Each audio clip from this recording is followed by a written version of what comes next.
Hey there, listeners. This is Justin from Beyond the Uniform. Just wanted to give you an update as an in-between episode. Wanted to share with you a couple things.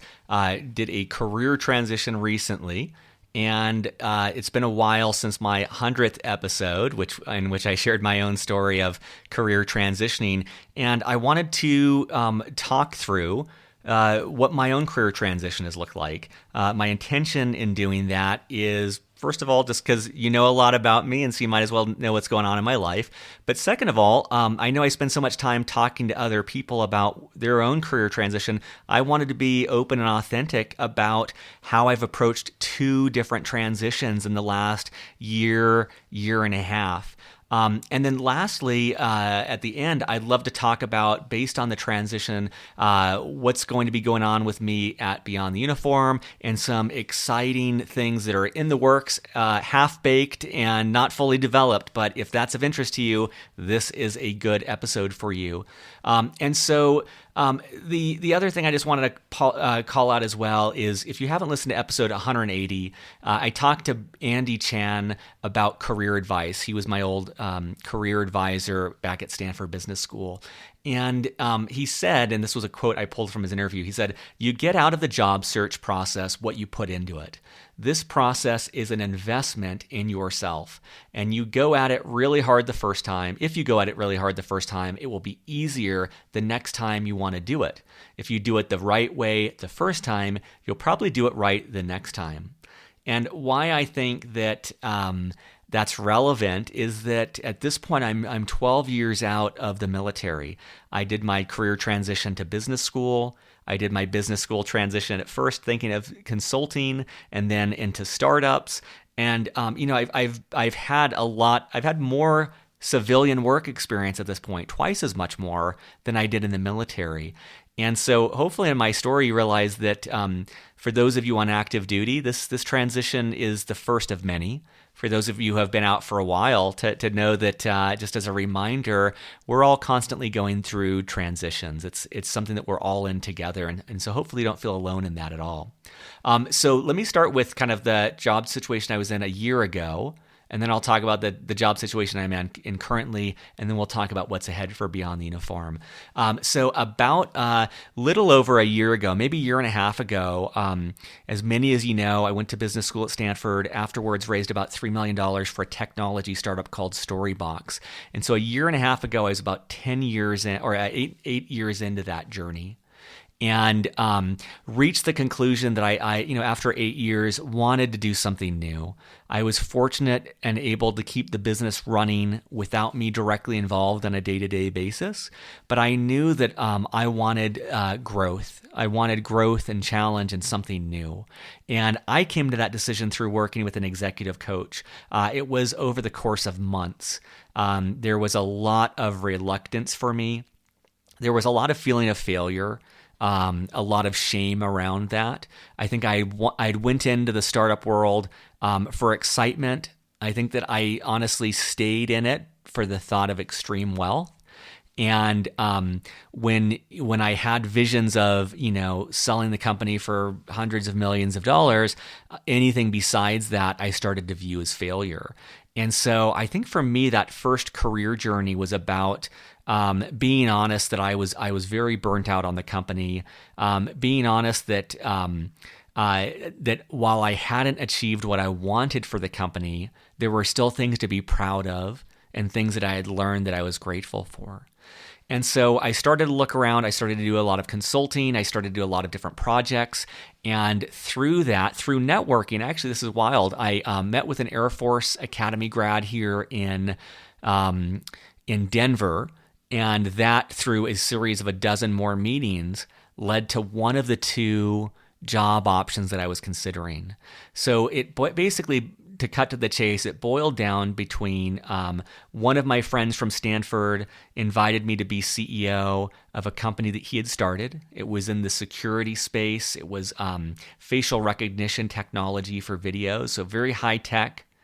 Some of the appeals of that was I'd be CEO again. An appeal there is that they had great financial backers, great investors. They had a tech team, which is kind of the CEO's dream, to move into a company with a product already defined and a good tech team in place. And another advantage is, as I was working with them, I knew that a lot of the people I would be selling this technology to were ex-military. And I thought, man, what a great way to just build off of what I've done with Beyond the Uniform. So that was one option, and it would have allowed me to stay here in Denver and kind of build up a team here. The second option was joining a local startup here in Denver, and one of the founders was actually a Naval Academy grad and Navy guy as well.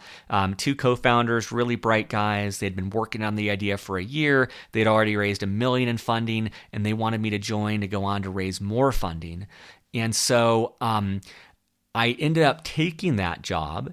And just to give you transparency into my thinking, what I told the friend of mine who started that first company was, look, man, if I join you and this succeeds, then it's great. Everyone's happy. But if I join you and the company doesn't succeed, I don't know what I'm doing wrong here, because this will be the second time that I'm CEO of a tech company that didn't work out the way I wanted, and I don't really know what's going on here. And so what appealed to me most about the second option was it gave me the most new information. It gave me the most data.